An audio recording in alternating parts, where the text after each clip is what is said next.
All right. One of the dumbest things I have ever heard in the days of yore as I journeyed through the fetid swamps of writing advice was this wet, polished turd. If there's a gun on the wall, it must go off.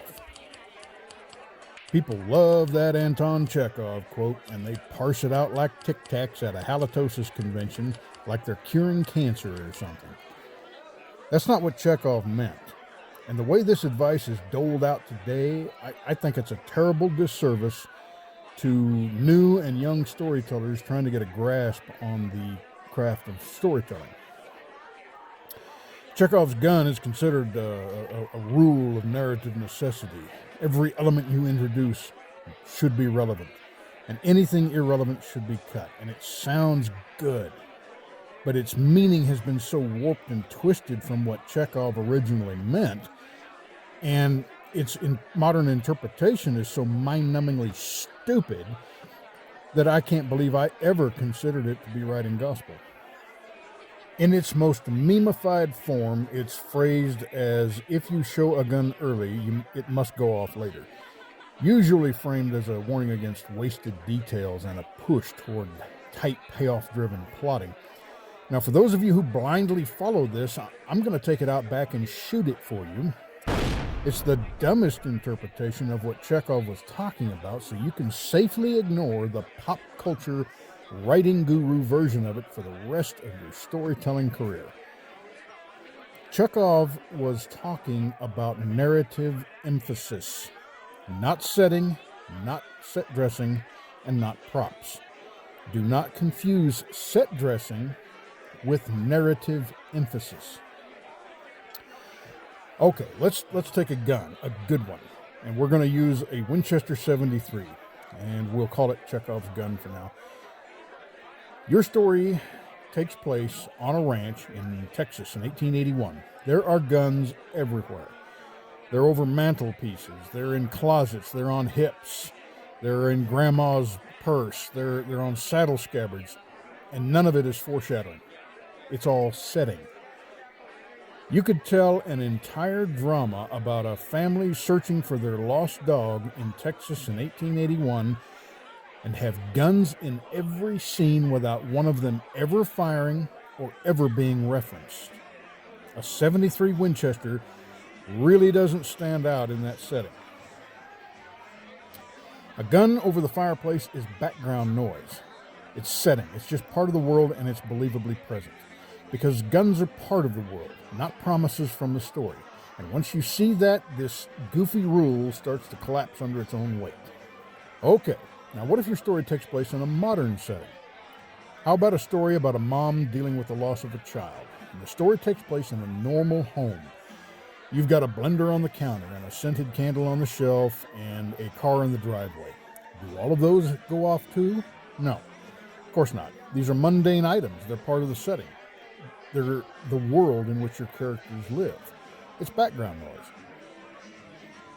But what if there's that 73 Winchester sitting above the fireplace? Okay, now you might have some explaining to do if that story takes place in Boston or Chicago or Russia or Japan. But in the South, in the West, in Middle America, it would just be setting. You wouldn't even notice it. A sword hanging over a fireplace in medieval times is background noise. It's cultural furniture. Removing it would be dishonest. There wouldn't be any point. But if you put that 73 Winchester on the mantelpiece, you had better explain that, because that just became part of the story. In fact, it just became the story. Now it's the whole point. It's something so out of context that the audience immediately assumes that the story is about time travel or something. Let's take that same 73 Winchester and mount it over the view screen of the bridge of the Starship Enterprise. Now it's not decoration anymore. It's a statement. There's definitely a reason for it to be there. And putting it there is a promise to the audience of something to come, even if it's just something revealing about the captain or one of the characters. It means something.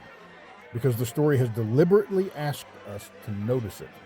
Imagine if a 73 Winchester is sitting above the bridge of the Enterprise view screen and no one ever talks about it. That would be the most irresponsible storytelling imaginable, because you focused the audience's attention and they're expecting a payoff. You've made a narrative promise. Don't waste the audience's time. If you push the brain-dead version of Chekhov's gun to its logical extreme, you get something absurd. You strip away all set dressing, put your characters in a big white room, and give them only the props that will matter later, and don't you dare put anything in there that doesn't have some deep, meaningful purpose. And congratulations, you've just made the least believable, dullest story imaginable. Stories aren't puzzles where every object clicks into place. They're worlds. Worlds have clutter. Clutter creates texture. Texture creates belief. I'm going to give you the corrected rule.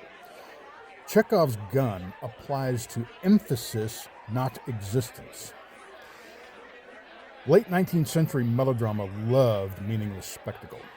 Props, gestures, and emotional beats that were highlighted and went nowhere. The attention of the audience was being misled by drawing the focus on something in the story that went nowhere and did nothing for the story. It wasn't subtle, and it wasn't clever, and it wasn't subverting audience expectations. It was rude, it was misleading, and in no uncertain terms, it was shite storytelling.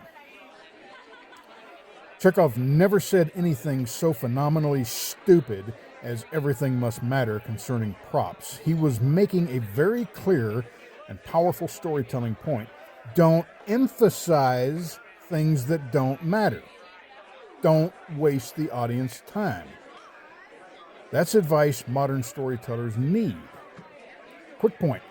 This doesn't mean no red herrings. No, sir. Red herrings serve a purpose: to intentionally mislead the audience to provide a surprise ending.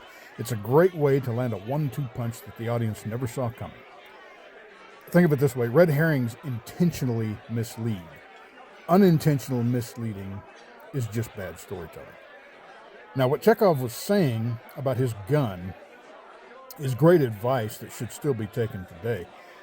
I've made this mistake myself, where I spent too much time describing a character that later didn't mean anything to the story or ended up dead a few paragraphs later. It leaves the reader thinking, well, then why did we just spend all this time on him? What was the point?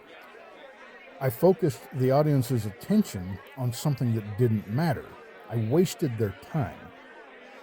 Another screw-up that I'm guilty of is spending too much time on a subject that interests me, like the workings of a steam engine, or the proper feeding of horses, or how telegraphs work, when in the end the information was interesting only to me, and the reader is scratching their head wondering why the story is suddenly so focused on, the proper cooking of beans and dried pork when there's monsters to be found and slain. Chekhov wasn't telling you to fire every gun. He was telling you not to lie to your audience. Don't promise what you don't deliver. Chekhov's gun is about focus versus background noise. Don't mislead your audience into focusing on something that really doesn't matter, red herrings notwithstanding. Focus on what matters and show your audiences a little bit of respect for the time and the money that they have put into paying attention to your story, as opposed to the thousands of other options that they have at their disposal. This is information I wish that I had when I was younger and still wet behind the ears, and I hope it helps writers, new and old, to better understand the craft of writing. Thanks for listening.